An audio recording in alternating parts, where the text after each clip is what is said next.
নমস্কার বন্ধুরা, নবনীতা মমস কিচেনে সবাইকে স্বাগত। আজকে আমি বানাবো জন্মাষ্টমী স্পেশাল তালের বড়া।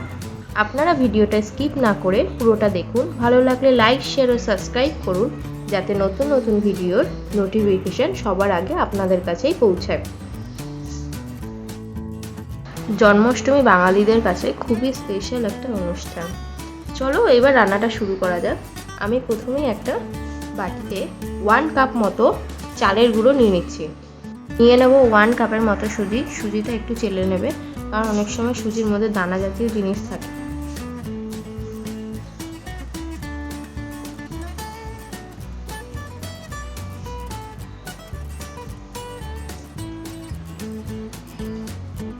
এরপরে নিয়ে নেব 1 কাপের একটু বেশি চিনি।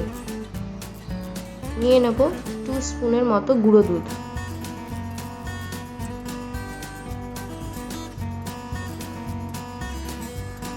এইবার আমি দিয়ে দিলাম 1 স্পুনের মতো নুন। এইবার আমি 1 কাপের মতো ময়দা নিয়ে নিলাম।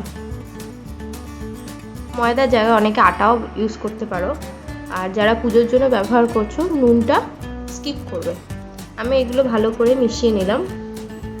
এইবার যে তালের পাল্পটা আমি বার করে রেখেছিলাম সেইটা দিয়েই আমি পুরোটা মেখে নেব। এখানে একটুও জল ব্যবহার করব না। যদি পুরোটাই তালের পাল্প দিয়ে মাখো, খেতেও খুব টেস্টি হয়।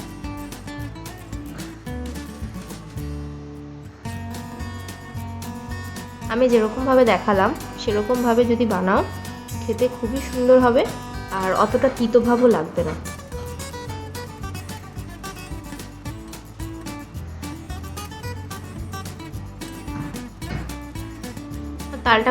তালের বড়াটা মাখা হয়ে গেছে।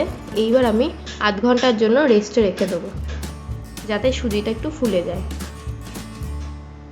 আমি একটা কড়াইতে তেল গরম করে নিলাম। এইবার আমি বড়াগুলো ছেড়ে দেবো। ছোট ছোট করে গোল গোল করে যে ছাড়তে হবে এমন কোনো ব্যাপার নেই। যেরকম শেপে পারো হাত দিয়ে ছেড়ে দেবে। বড়া ভাজতে বেশিক্ষণ টাইম লাগে না, 2-3 মিনিটের মধ্যে বড়া ভাজা হয়ে যায়। যখন বড়াটা ছাড়বে তখন গ্যাসের ফ্লেমটা একদম মিডিয়ামে রাখবে, মিডিয়াম টু লোতে রাখবে। কিন্তু যখন বড়াটা দেওয়া হয়ে যাবে তখন সেটা হাই ফ্লেমে করে দেবে।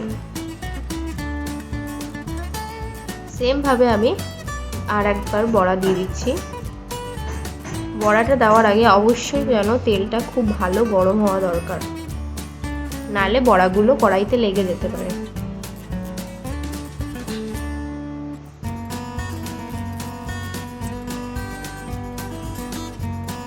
তোমরা চাইলে বড়াতে একটু বেকিং সোডা বা খাবার সোডাও ব্যবহার করতে পারো। বড়াগুলো তাইলে একটু ফুলবে এবং নরম হবে।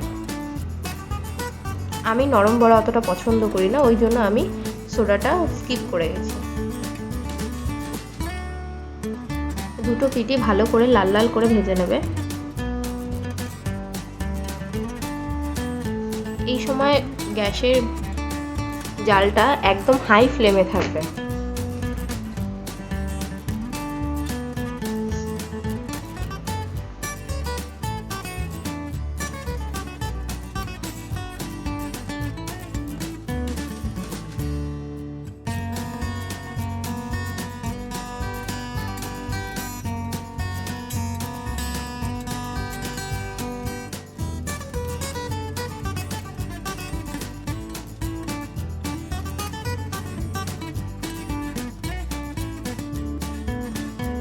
তালের বড়াটা মোটামুটি হয়ে গেছে।